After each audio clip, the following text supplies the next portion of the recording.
Sinais de um vencedor. Nosso tema deste mês é mais do que vencedores. Um tema baseado em Romanos capítulo 8, passagem de Romanos capítulo 8, versículo 37, que diz assim: mas em todas essas coisas nós somos mais que vencedores. E nós estamos aprendendo o que significa isso. O que significa ser um vencedor? Porque no conceito do mundo, ser um vencedor é alguém que tem muito, que ganha muito, que conquista, que vence sempre. Na verdade é um herói, tipo esses heróis que nós encontramos por aí em Hollywood, etc. O que é realmente ser um vencedor? Nós estamos aprendendo isso durante esses domingos, e hoje eu quero falar sobre um texto da Bíblia que me mostra alguns sinais do que é um vencedor. Nós aprendemos, talvez no primeiro domingo do mês, que esse versículo, ele mostra o ideal de Deus, né, que Deus quer para nós, como Deus nos vê, mas também fala de uma identidade nossa. É interessante e volto a repetir esse texto, essa passagem, e que todos conhecem, por isso ilustrar com ela é fácil. Quando o povo de Israel estava saindo do Egito, né, quantos se lembram do filme lá, o povo saindo do Egito com pato, com cabra, levando gente pendurada na carroça, com cavalo e tudo? O povo de Israel tinha sido um povo escravo, era um povo que não tinha nada. Né? Povo que estava numa nação que não era deles, vivendo num lugar que não era deles, e eram escravos. Quando eles saíram do Egito, depois de 450 anos de escravidão, diz a palavra de Deus que Deus, naquele dia, no dia tal, no mês tal, todos os exércitos de Deus saíram do Egito. Deus disse assim: todos os meus exércitos saíram do Egito. Isso era um povo escravo, sujo ainda, de barro, né, pelo trabalho que eles faziam, mas Deus olha para aquele povo saindo do Egito e diz assim: todos os meus exércitos. Como Deus está vendo aquela gente? Né? Como soldados, como guerreiros. Sim ou não, irmãos? Como guerreiros e como vencedores. Agora, eu insisto em afirmar que hoje muitos não creem ou não aceitam a identidade de vencedores. Porque veem isso por um aspecto humano, por um lado humano. E que é o conceito que pensam de um super-herói. Quando você pensa num vencedor, você pensa nesses super-heróis que tem por aí. E ser vencedor é algo plenamente possível na nossa vida. Mas nós vamos entender o que a Bíblia diz para nós a respeito disso. Então, por exemplo, o apóstolo Paulo foi um vencedor. Quantos creem nisso? Mas ele foi martirizado. Pedro foi um vencedor. Os apóstolos foram vencedores, mas todos eles morreram martirizados. Como pode ser isso? Na nossa concepção, um herói, um super-herói, não deve morrer nunca. Particularmente, quando assisto um filme de super-herói, eu detestaria ver o super-herói morrer. Sim ou não? Que herói é esse?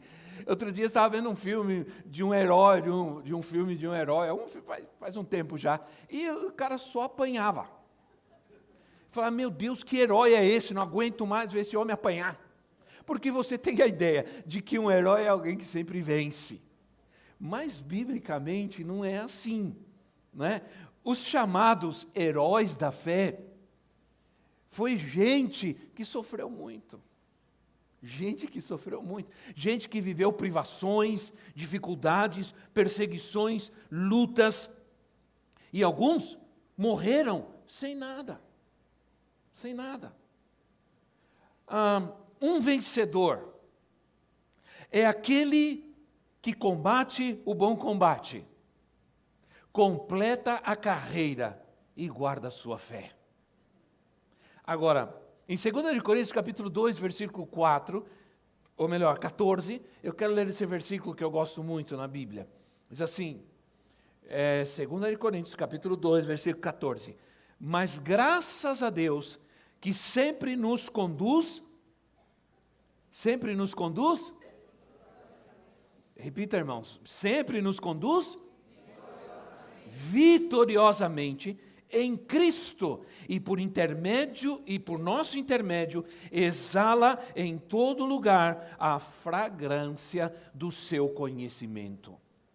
Ora, esse texto, a gente gosta muito de graças a Deus, que sempre nos conduz. Quando nos conduz? Vitoriosamente. Quando? Sempre. Sempre nos conduz vitoriosamente. Não é de vez em quando, não é quando achamos ou queremos, mas é sempre. Agora, aqui esse texto, quando diz assim, ele sempre nos conduz. Quando o apóstolo estava escrevendo isso, ele estava pensando nas antigas procissões de vitória.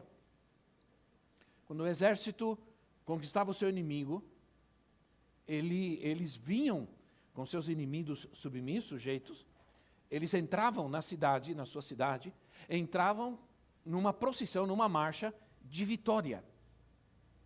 Seus inimigos conquistados, eles faziam parte dessa marcha, e eles vitoriosamente entravam, os conquistadores entravam com alegria, com orgulho, por terem conquistado uma grande vitória sobre os seus inimigos.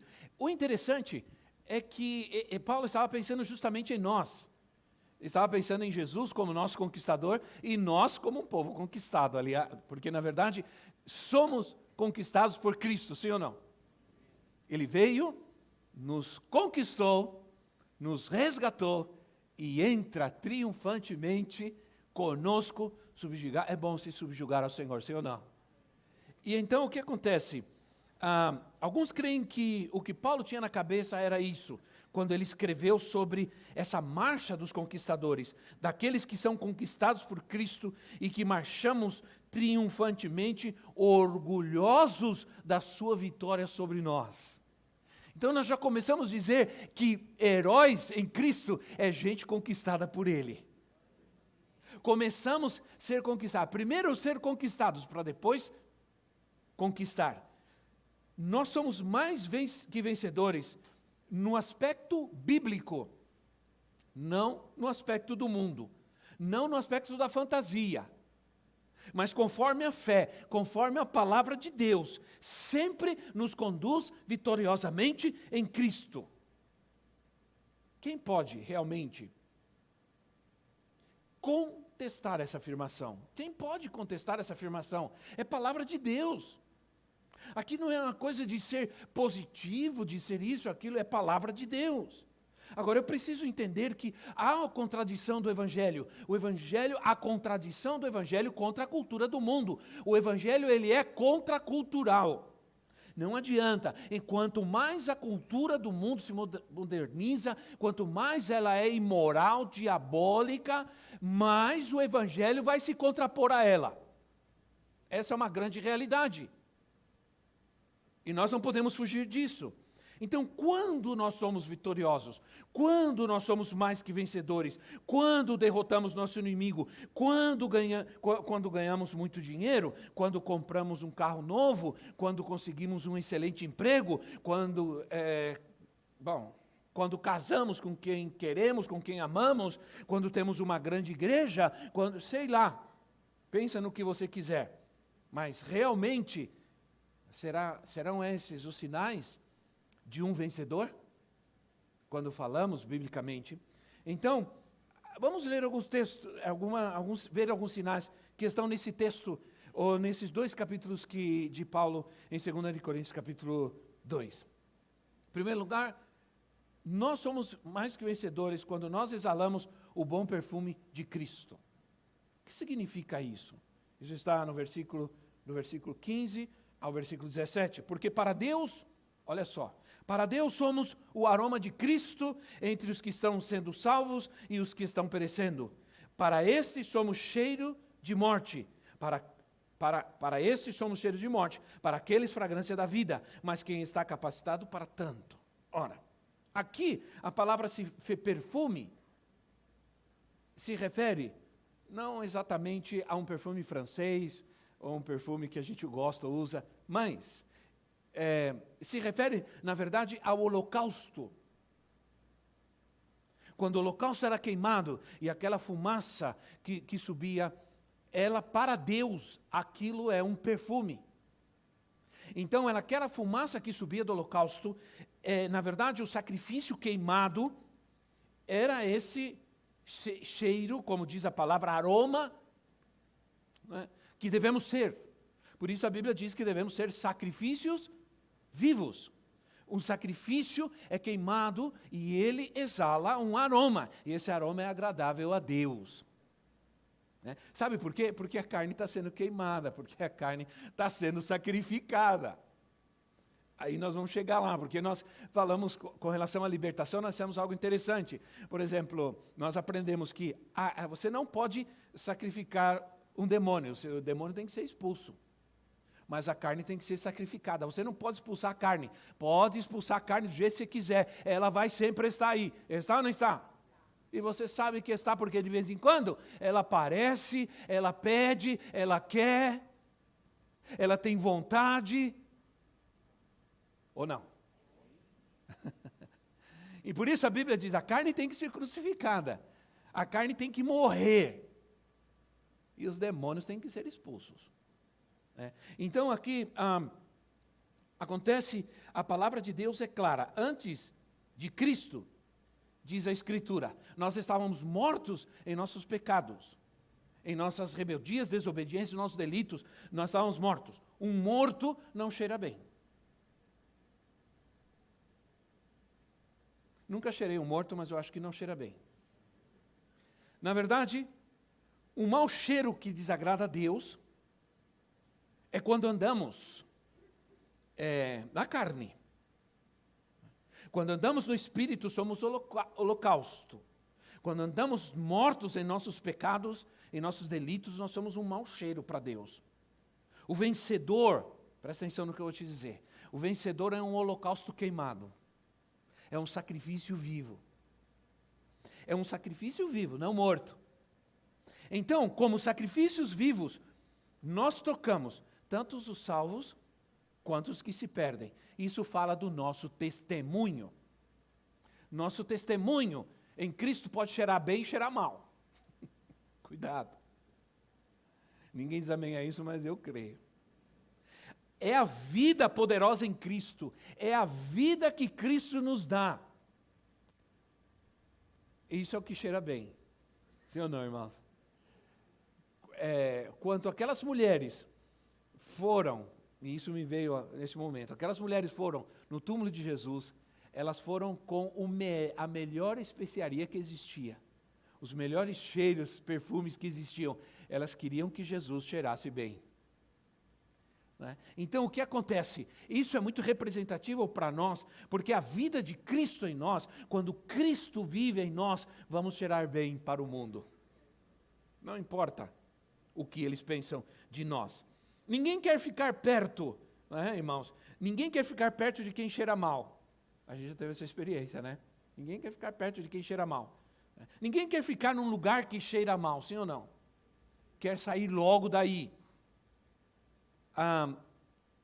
Em João capítulo 12, falando em perfume, em cheiro, em João capítulo 12, abra sua Bíblia, João capítulo 12, versículo 1 diz assim, versículo 1 a 3, João 12, 1 a 3. 6 dias antes da Páscoa, Jesus chegou a Betânia, onde vivia Lázaro, a quem ressuscitara dos mortos. Ali prepararam um jantar para Jesus. Marta servia, enquanto Lázaro estava à mesa com ele. Então Maria pegou um frasco De nardo puro, que era um perfume caro, derramou sobre os pés de Jesus e os enxugou com os seus cabelos. E a casa encheu-se com a fragrância do perfume. A casa se encheu com a fragrância do perfume. A casa. Somos casa de Deus, amém? Amém? Somos casa apostólica, somos casa de Deus.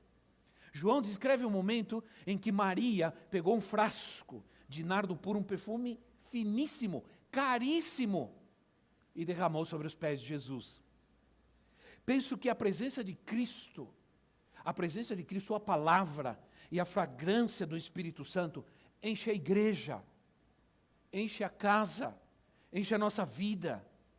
A nossa casa, irmãos, tem que se encher da fragrância de Cristo, da presença de Cristo, da glória de Cristo, da presença do Espírito Santo. Né?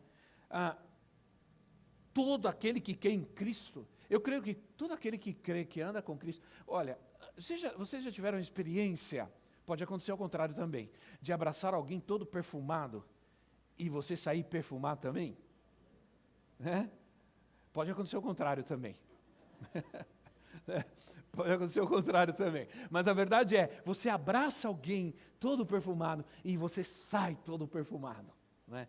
Talvez alguém cheira você e você diga, não, eu abracei o fulano e tal. Quem me abraça geralmente, né, irmão? Mas a verdade é que você é mais ou menos igual. Podemos comparar com Cristo. Você anda com Cristo, você está com Ele, Ele te abraça, Ele cuida de você, e aí o cheiro dele pega em você, no bom sentido, né, irmãos? Que representa a vida dele em nós. Não é? Quando você anda muito com alguém, quando você... esses dias eu estava pensando sobre isso, sobre 35 anos de casados, né? Vamos fazer 36 com a mesma pessoa, graças a Deus. E eu estava pensando sobre algo interessante, eu estava olhando algumas situações, estava pensando, o que acontece no casamento? Você começa a parecer um pouco um com o outro, sim ou não? E algumas coisas dela pegam na gente, e alguma coisa da gente pega nela. Antes ela não fazia certas coisas, agora ela faz. E eu sei que e a culpa é minha. Porque aquilo que era meu pegou nela. E algumas coisas que que eu não fazia, agora eu faço, que eu peguei dela. Mas é isso, viver juntos, estar juntos. Umas coisas de um vai pegando em outro. Se nós entendermos que a vida de Cristo é assim, que ao andar com Cristo, nós vamos pegar, a sua vida vai pegando em nós. Amém, irmãos? Não é? E seu perfume começa a pegar em nós. E eu penso que a presença de Cristo, a sua palavra faz isso. Enche a nossa vida, a nossa casa, nossa família, nosso relacionamento, a igreja desse perfume maravilhoso. Ontem, ao terminar o nosso trabalho aqui, nós tivemos muito problema. Assim, problema não, nós tivemos muito trabalho, irmãos, porque como nós tínhamos 400, nós fizemos umas planilhas, segundo as nossas planilhas, eu não estou exagerando nem inventando, nós tivemos por volta de 450 pessoas aqui, e nós tivemos muito problema com o uso de banheiro. Foi um desastre. Tinha uma fila de banheiro de mulheres que ia daqui até lá na rua, na calçada lá. Né? Eu fiquei muita pena das irmãs. Né? Eu falei, se tiver alguma emergência, irmãos, a gente corre lá para outro lugar e tal. Né? Mas alguém terminou, alguém disse assim para mim, veio para nós aqui na frente e disse, eu não queria sair desse lugar. Eu não queria mais ir embora, eu queria ficar aqui, eu não queria ir para casa, eu queria ficar aqui. Né? Porque há um lugar que cheira mal, você não quer ficar, mas um lugar alegre, um lugar que cheira bem, você quer ficar ali. Né? Então, todo aquele que crê em Cristo e anda com Ele, fica perfumado. Nós devemos cheirar o quê, irmãos? Nós devemos cheirar a alegria. Nós devemos cheirar a paz. Nós devemos cheirar a mansidão. Nós devemos cheirar a humildade. Nós devemos cheirar fé. Nós devemos cheirar misericórdia, nós devemos cheirar bondade. Amém? Então, isso é a vida do crente, aí eu tenho que andar. Quando nós somos vencedores, quando nós caminhamos, quando nós caminhamos triunfantemente com Jesus, quando refletimos a glória do Senhor. Isso está em 2 Coríntios 3,18, próximo capítulo. 3,18 assim, mas todos nós, com o rosto descoberto, refletindo como um espelho a glória do Senhor, somos transformados de glória em glória, na mesma imagem, como pelo Espírito do Senhor. Ora, eu tenho duas versões. A NVI fala sobre refletir. A outra versão, João Ferreira de Almeida, fala sobre como um espelho, refletindo a glória do Senhor. Como um espelho, refletindo a glória do Senhor. A NVI fala só refletir. Mas o uso da palavra não importa, porque está subentendido o uso da palavra espelho, já que sabemos que o que reflete é um espelho, seja ele onde for, se torna um espelho. Um espelho é algo simples de entender. Você reflete tudo aquilo que você contempla. Tudo que está à sua frente, tudo aquilo que você contempla. Quando estamos contemplando ao Senhor, o que acontece conosco? Agora nós estamos falando de caráter. Você adquire o perfume de Cristo, o caráter de Cristo. Agora nós vamos falar do quê? Da vida de Cristo. O espelho reflete a imagem de Cristo. A imagem de Cristo. Ora, o versículo 12, o versículo 13, diz assim: portanto, visto que temos tal esperança, mostramos muita confiança, não somos como Moisés, que colocava um véu sobre a face, para que os israelitas não contemplassem o resplendor que se desvanecia. Ora, Moisés subiu ao monte e ficou 40 dias recebendo os mandamentos. Quando ele desceu, diz a Bíblia, ele estava com Deus. A glória de Deus pegou nele. A glória de Deus pegou em Moisés. Quando ele desceu do monte, diz a Bíblia que o seu rosto resplandecia. O rosto de Moisés resplandecia. Ele desceu do monte. E diz a Bíblia que ele colocou um véu para que as pessoas não vissem, não olhassem para ele. Algumas teorias, porque a Bíblia realmente não afirma do porquê ele colocou esse véu. Mas dizem que é porque o povo não aguentava ver a glória de Deus. Mas a glória de Deus estava em Moisés. Ele aguentou. Né? Então, Moisés cobriu o rosto. Por quê? Por quê? A gente às vezes tem que começar a perguntar. Uma das regras de hermenêutica bíblica, de interpretação da Bíblia, é fazer perguntas ao texto. E uma das perguntas que eu fiz é: por que realmente Moisés cobriu o rosto? Aí você tem que continuar no texto. Não saia do texto, não invente moda. A Bíblia interpreta a própria Bíblia. Você não precisa ficar inventando coisa. Ontem nós dissemos aqui que tem gente que lê um texto da Bíblia e diz assim: o que será que esse texto está querendo dizer? Não está querendo dizer nada. Está dizendo. Entende? Está dizendo, não está querendo dizer nada. Está dizendo. Aí você lê lá: não adulterarás. Aí você lê: o que será que está querendo dizer? Não está querendo dizer nada. Está dizendo: não faça isso. E assim com outros temas. Não roubarás e tudo. Não falarás mal dos outros. Diga aí.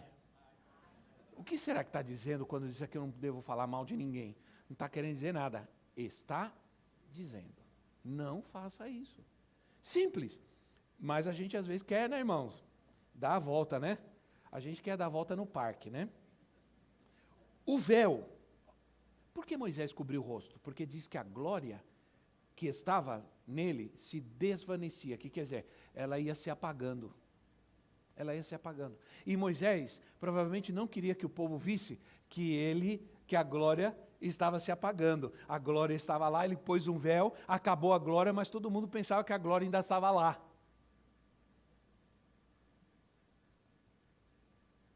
Então o que acontece? O véu representa as tradições humanas, a religião, que não nos deixa ver plenamente a Cristo, enquanto não tirarmos nossas máscaras. Seguramente o poder de Deus nunca se manifestará e não seremos vencedores em Cristo. O que a libertação nos ajuda, em uma das questões que nos ajuda a libertação, é justamente tirar as máscaras. Quando nós não tirarmos, enquanto não tirarmos as máscaras, para que vejam quem realmente nós somos. Porque, infelizmente, hoje em dia, muita gente, irmãos, talvez ninguém que está aqui, mas muita gente hoje revela ao mundo, vive algo que realmente não é. Que realmente não é. E às vezes a gente se assusta quando a pessoa toma uma decisão, fala qualquer coisa, e você diz, mas por que essa pessoa está fazendo isso? É que ela era, mas nunca mostrou quem ela era. Havia um véu, uma máscara. Ou isso não acontece? Se não acontece, diga amém. Então, enquanto não tirarmos nossas máscaras, seguramente as pessoas pensam que nós somos alguém, um super-herói, né, irmãos? Quando a gente se converte a Cristo, quando a gente vem para Cristo, a gente se converte, nós somos capazes de reconhecer cada área de problema da nossa vida, sim ou não? E a gente começa a lutar para resolver todos os problemas. A gente diz, eu não quero mais isso, eu não quero mais aquilo, não quero fazer mais isso, não quero ser mais assim, não quero ser mais assado, não quero mais mentir, não quero mais enganar, não quero mais ser falso, nem hipócrita, eu não quero isso e aquilo. E rapidamente a gente vai mudando. Por isso, quando alguém se converte, se vê mudanças radicais, né? Mudanças radicais. Mas velhos crentes, eu disse velhos crentes, não crentes velhos. Velhos crentes, às vezes não são capazes de reconhecer, não sabem ou não querem, que ainda há áreas na sua vida que precisam ser mudadas, que precisam ser transformadas, que precisam ser libertas. Amém ou não, irmãos? Eu pensei que só eu estava cansado hoje. O que vocês estavam fazendo esses 2 dias já, hein, irmãos? Já estão cansados essa hora. Então, o que acontece? Há muito vitimismo hoje. Há muito vitimismo, muito mimimi. Meu Deus. Aí ficam difíceis as transformações. Porque nós nos tornamos arrogantes em nossos pensamentos e em nossas suposições e nos vitimizamos. Uma pessoa que se vitimiza dificilmente se transformará. Porque uma pessoa que se vitimiza e ela se justifica. Uma pessoa que se vitimiza, ela se desculpa. E o pior, uma pessoa que se vitimiza culpa a outros. Então, creio que o vencedor é alguém que não tem medo de fracassar. O vencedor é alguém que não tem medo de errar.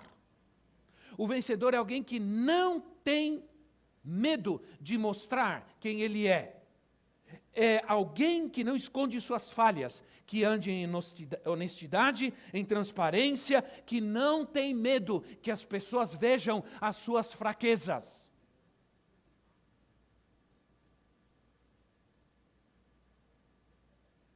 É tempo de deixar cair as máscaras e andarmos no Espírito Santo, no poder do Espírito Santo.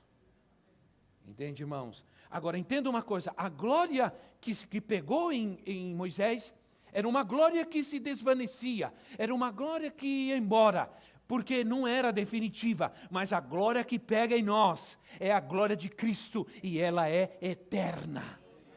Ela não se apaga, não se desvanece, jamais. Aleluia, aleluia. Por quê? Porque antes de Jesus, não havia entrada na presença de Deus, senão apenas do sumo sacerdote, uma vez por ano, para oferecer sacrifícios por toda a nação. Mas quando Jesus morre na cruz, diz que o véu que separava o homem da glória, da presença de Deus, se rasgou de cima embaixo. E agora nós temos acesso naquele lugar onde se derrama a glória de Deus. Aleluia! E se eu estou lá, essa glória vai pegar em mim.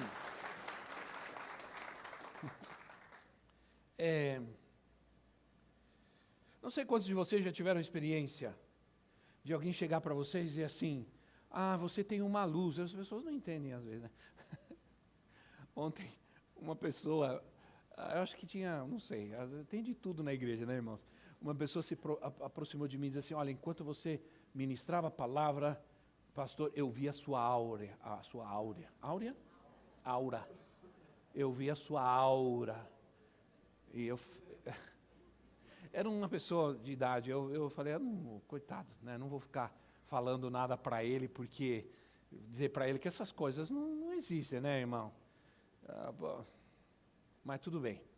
Aí, deixa ele, coitado. Sei lá, acho que era o reflexo da luz, alguma coisa, né, irmão?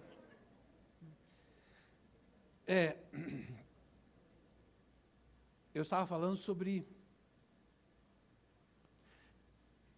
a... O que eu estava falando? Fui falar sobre o homem, esqueci do que eu estava falando. Do véu. O véu se rasgou. O sumo sacerdote entra uma vez na presença de Deus. E agora nós temos acesso à glória de Deus.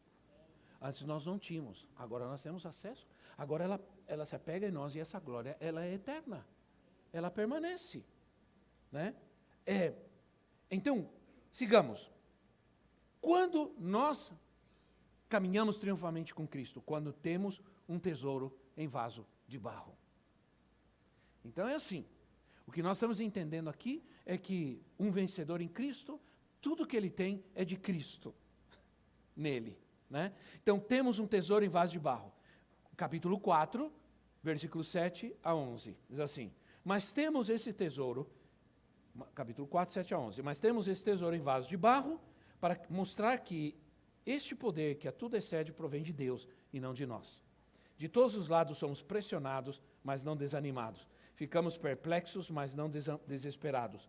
Somos perseguidos, mas não abandonados. Abatidos, mas não destruídos. Trazemos sempre em nosso corpo o morrer de Jesus, para que a vida de Jesus também seja revelada em nosso corpo. Pois nós que estamos vivos, somos sempre entregues à morte por amor a Jesus, para que a sua vida também se manifeste em nosso corpo mortal. Olha só, ele começa dizendo que somos mais que, né, que graças a Deus, que nos leva sempre triunfantemente, sempre vencedores, mas aí ele começa a dizer tudo isso para nós, e ele diz assim, que o problema era o véu e as tradições humanas, né? Pensamentos religiosos, que impedem a glória de Deus, mas agora é o homem exterior, o vaso de barro, a alma e o ego, a alma e o eu, né? Vencedor em Cristo não é um homem de aço, isso já aprendemos, porque até o homem de aço tinha a sua fraqueza, né? Até o homem de aço podia ser derrotado. Não é um vaso de aço, ele é um vaso de barro. Ele é um vaso de barro para que a excelência do poder de Deus esteja dentro dele e não fora dele. Ele é um vaso de barro porque o que é bom está dentro. E quando Jesus diz assim, na verdade, o que faz mal para o homem não é o que entra, mas é o que é o que sai, que é o que está dentro. Então diz assim, o homem bom, do bom tesouro do seu coração, ele tira coisas boas. Mas o homem mau, do mau tesouro do seu coração, tira coisas más. E a Bíblia diz, onde está o seu tesouro, aí está o seu coração. Então, que paradoxo, né, irmãos? Porque o vencedor em Cristo é um fraco. Ai, ai, ai. Diga o forte. Não, diga o fraco. Peguei vocês. Diga o fraco. Sou forte. Então, não entende, irmãos? É o fraco quem diz.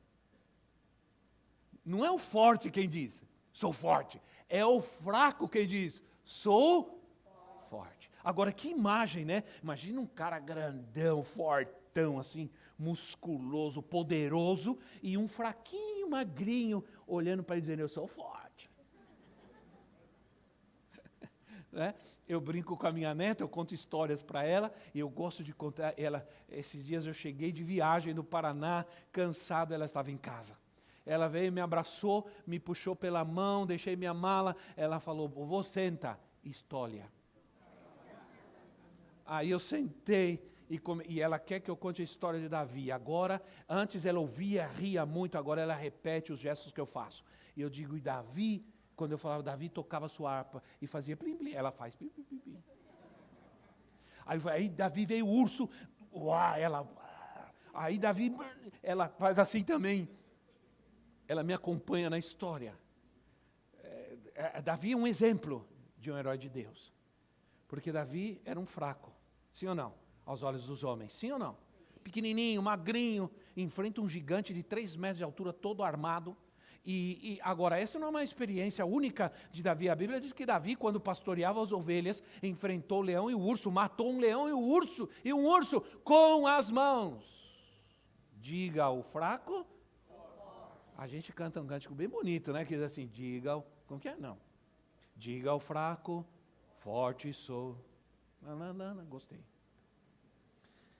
Então, é o fraco quem diz. Aí assim, diz que os heróis de Hebreus capítulo 11, os grandes heróis e grandes conquistadores de Deus, Hebreus 11 fala sobre esses homens que fizeram grandes coisas pela fé, disseram, ele termina dizendo, da fraqueza tiraram forças. Como pode ser que você seja capaz de tirar forças das fraquezas? É porque você, na verdade, é um vaso de barro. O tesouro, a fortaleza, o poder é Cristo. É o Espírito Santo na tua vida, que está dentro de você. Então você pode dizer, sou fraco. O fraco pode dizer, sou forte. Porque quando se levanta Cristo em mim, ai, ai, ai. O diabo, ele olha para você, ele não tem medo de você, mas quando ele olha para dentro de você e ele vê Jesus, ele corre. Esse é o sinal, né? Então, quando sou fraco, eu sou forte. Olha só, quando eu sou fraco, eu sou forte. Por isso, assim, o vencedor é aquele que... Olha o texto que nós lemos, né? Olha o texto que nós lemos, porque diz assim, somos, e isso é um vencedor, né, irmãos? Olha só, o vencedor, que é aquele que em todas as coisas somos, olha, nós somos desanimados, pressionados, mas não desanimados. Ficamos perplexos, mas não desesperados. Abatidos, mas não destruídos. Esse é o vencedor, mas aí está o sofrimento, aí está a tristeza, aí está o desespero.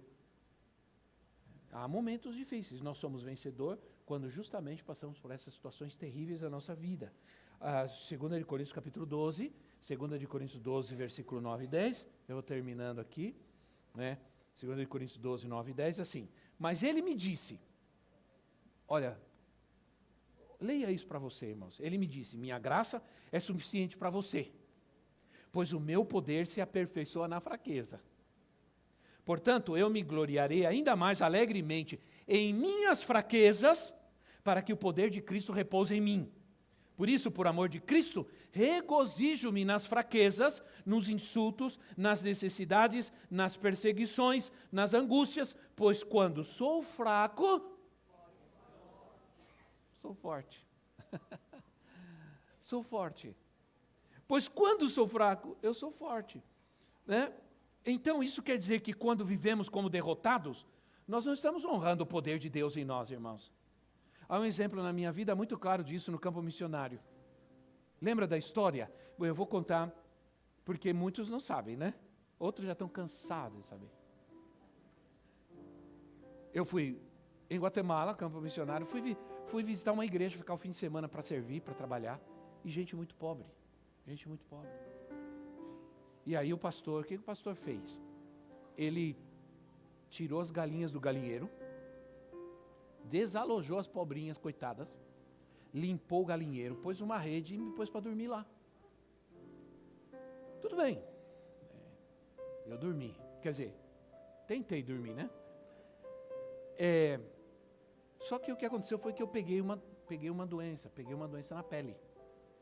Um tipo de uma sarna que é provocada por um piolho, um tipo de um piolho que a galinha tem. Peguei aquela sarna, aquilo impregnou no meu corpo. Pior não é nada, o pior é que eu passei para ela, e passamos para Elisa, e para o André, que tinha 10 meses de idade, 11 meses de idade. Todos nós ficamos com o nosso corpo cheio de coceira e de ferida, de tanto coçar. E era terrível aquilo, irmãos, era terrível, coçava. E já ninguém queria ficar perto da gente, né? A gente não sabia o que era, que pega esse negócio. E começamos, irmãos, e pega e compra um remédio, compra uma pomada. Nós só não fizemos macumba, o resto... falaram, ó, pega tal folha de tal coisa, lava que passa não sei o quê. E teve um missionário que falou, ó, vou para os Estados Unidos, volto daqui 2 dias, eu tem um remédio lá que você vai passar, eu vou trazer, poderoso. Trouxe o remédio, passamos o remédio poderoso, coisa nenhuma, não resolveu nada. E a gente com a coceira. Aí o André teve dermatites, de tanto remédio que a gente passava, a pele dele reagiu, foi uma coisa terrível, irmãos. Aí disseram para nós assim, não, sabe o que vocês têm que fazer? Você tem que ferver toda a tua roupa de cama, roupa que você usa, e no desespero a gente pegou e fomos ferver tudo. Ficamos só com um short, uma camiseta, ferveu tudo. Quando estávamos fervendo tudo, começou a chover. 3 dias de chuva.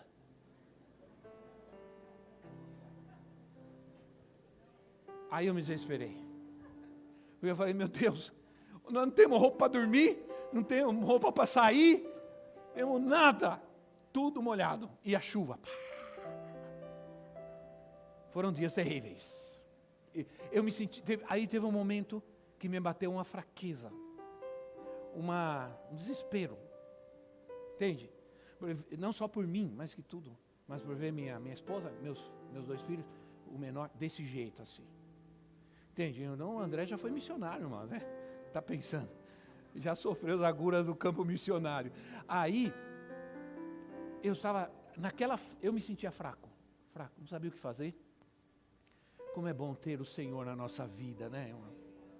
Como é bom ter Cristo na nossa vida. Como é bom ter fé, crer. Como deve ser terrível ser incrédulo. Meu Deus. Sai, em nome de Jesus. Aí eu estava sozinho, de repente eu disse, o que eu estou fazendo? O que eu estou fazendo, meu Deus? Olha, eu estou aqui sentado como um fracassado, como um derrotado, fraco, desanimado. Aí eu comecei a me encher de uma raiva, de uma ira santa, né, se é que existe. Aí eu comecei a dizer, não, peraí, eu sou um servo de Deus, eu estou servindo a Deus, eu tenho fé, eu creio, eu tenho um Senhor que me cura. Eu não sei, irmãos, por que razão, talvez Deus permitiu essa experiência na minha vida. Eu sempre criei, mas Deus talvez tenha permitido que eu passasse por isso, para que eu entendesse algumas coisas. E no momento, luz, graça de Deus, e eu disse, o que eu estou fazendo? Peraí, isso não está certo, isso está me destruindo, minha família. Eu me levantei, me enchi de forças, e disse para ela assim, eu cheguei bem bravo assim, não com ela, né? Pega as crianças, sobe para o quarto, que eu vou para lá agora. E ela pegou as crianças, subiu. Eu fui na cozinha, peguei um azeite, e fui com aquela coisa de azeite orando. Em nome de Jesus, eu sou um servo de Deus, eu sou um vencedor, eu não sou um pária que vai ficar aqui aguentando isso. Até quando? Essa enfermidade na minha vida, minha família, dominando, controlando, tirando a nossa paz, nossa alegria, destruindo. Não. Eu reagi, levantei, peguei aquele azeite, subi ao quarto, entrei e eu estava bravo. Não com ninguém, mas com o diabo, né, irmã? Entrei e comecei a ungir, em nome de Jesus. Sai do meu corpo em mim, ungir a ela, ungir. Não podia ter feito isso antes? Podia. Mas Deus tinha que me mostrar algumas coisas. E aí eu ungi ela, ungi eles, ungi meu filho, minha filha, em nome de Jesus, e fiquei muito tempo, e estava bravo, eu guerreava em nome de Jesus. Às vezes, irmão, está bem você orar assim, o Senhor, Pai nosso, está no céu. Está ótimo, não tem problema, às vezes você tem que orar, mas orar com raiva, e se levantar como um soldado, um guerreiro de Cristo, eu não. Que o inferno ouça a tua oração, e que o inferno trema com a tua oração. Essa foi a oração que eu fiz. O inferno tremeu. O diabo quase caiu do trono. Porque eu estava muito bravo com tudo isso. E eu comecei a orar. E oramos. E já era tarde, fomos deitar, descansamos. No outro dia nós amanhecemos. Eu não tinha nada. Eles não tinham nada. Nosso corpo estava limpo. Entende, irmãos? Essa experiência marcou minha vida, precisava marcar minha vida. Porque um poder de um vencedor vem de Deus. De todos os lados. Somos pressionados, mas não desanimados. Ficamos perplexos, mas não desesperados. Somos perseguidos, mas não abandonados. Abatidos, mas nunca destruídos. Porque a vida que nós temos, ela é de Cristo.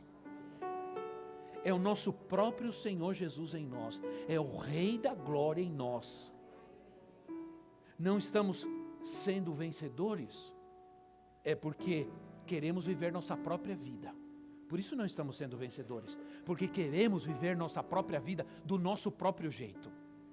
Mas se você permitir viver a vida de Cristo em você, entenda uma coisa, você vai enriquecer plenamente a sua vida interior. Se eu alimento minha própria vida, eu enfraqueço a vida de Cristo em mim. Se eu alimento minha própria vida, eu enfraqueço a vida de Cristo em mim. Por isso as pessoas acabam abandonando a Cristo, a igreja, a fé, porque não se alimentam. Né? Então, temos que nos esforçar em agradar a Deus. Nossa força está em Cristo. Né, irmãos? Se as nuvens negras da mentira, do engano, da perseguição, da angústia, seja do que for vier sobre você, tenha certeza que o sol da justiça está brilhando. É inevitável às vezes você pensar certas coisas. A mente da gente tem essa capacidade, né? Eu pensava assim, você lembra quando o super-homem ficava meio fraco? O que ele fazia? Ele voava até acima das nuvens porque o sol, não é? Era segundo a lenda, né, irmãos? O sol o fortalecia, só usando uma ilustração, é só uma ilustração, queridos, ok?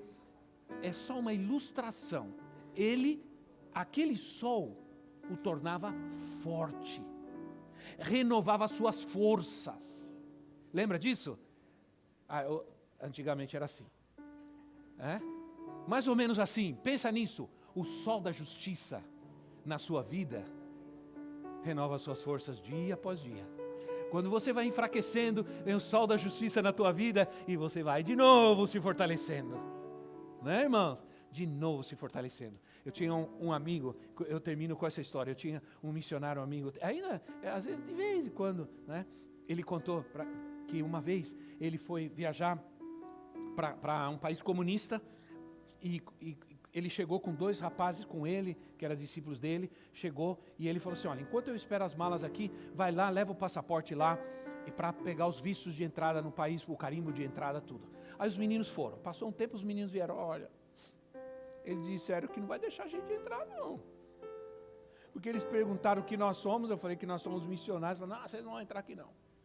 Aí ele olhou para eles e falou, me dá aqui o passaporte, pega as malas aqui, e foi lá. Chegou lá e falou assim, é o seguinte, eu sou um filho de Deus, um servo de Deus, e eu vim aqui, eu vou visitar o seu país, vim aqui trazer a palavra de Deus, e por favor, você carimba o meu passaporte para eu entrar? Aí o cara olhou para ele e falou, sim senhor, pum pum. Entende, irmão?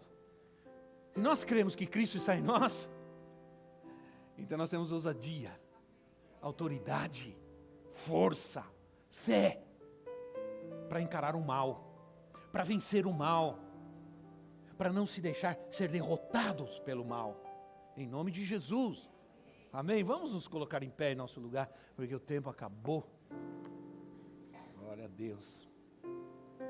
Nós temos gente aqui que está lutando, nós temos irmãos queridos, né? Estão lutando, a gente recebe aí informações de problemas, de lutas, e a gente entra em guerra, em batalha, em oração. Né? A gente crê, nós cremos, em nome de Jesus, Quantos vencedores nós temos aqui essa manhã, na casa de Deus? Aleluia. Irmãos, é feriado prolongado, não se preocupa, tá bom? Aí tudo bem, nós estamos aqui numa festa, né? Você ir para casa e tem mais uns 2 dias aí para descansar, né? A maioria pelo menos, a maioria, né? Alguns não, né? Alguns têm que trabalhar, né? Glória a Deus, Deus é bom, Deus é fiel. Você sente que você precisa de vitória de Deus na sua vida? Você sente que há áreas da sua vida que você precisa conquistar ainda? Você sente que há algumas situações da tua vida que ainda provocam medo, temor, fraqueza, debilidade? É hora de você hoje, ou seja, a palavra de Deus para você é hora de você caminhar com Ele triunfantemente. Hoje é o dia de você crer que essas áreas da sua vida, onde você sente a fraqueza, a debilidade, você vencer.